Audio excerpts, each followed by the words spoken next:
आज हम बात करेंगे बंधन फोकस्ड फंड के डायरेक्ट वर्सेस रेगुलर प्लान के बारे में।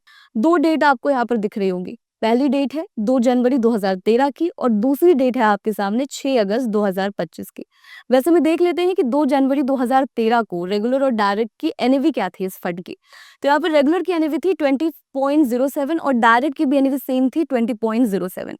अब आ जाते हैं अभी के नियरेस्ट डेट पर, जो कि हमने ली है 6 अगस्त 2025 की डेट।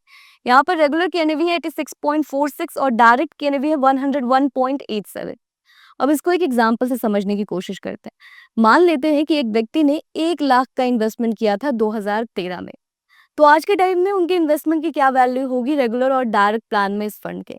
रेगुलर में इस इन्वेस्टमेंट की वैल्यू है 4,30,000। वहीं दूसरी तरफ डायरेक्ट प्लान में इस इन्वेस्टमेंट की वैल्यू है अप्रोक्स 5,07,000 की। यानी कि इन दोनों अमाउंट के बीच का जो डिफरेंस आ रहा है वो आ रहा है 76,672 रुपीज का। मतलब ये है कि 1 लाख के इन्वेस्टमेंट पर आप 13 साल में 76,600 रुपीज का नुकसान कर रहे हैं। मतलब आपने सिर्फ इन्वेस्टमेंट जो किया था वो 1 लाख का किया था और यहाँ पर आपने 75,000 का नुकसान भी कर दिया है।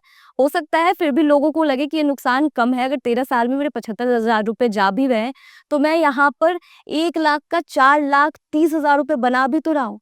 लेकिन आप यहाँ पर ये सोचिए कि अगर 1 लाख के इन्वेस्टमेंट पर आप इतना लॉस कर रहे हैं, 75,000 का सीधे सीधे नुकसान कर दे रहे हैं, तो आपने बस 1 लाख का इन्वेस्टमेंट तो किया नहीं होगा।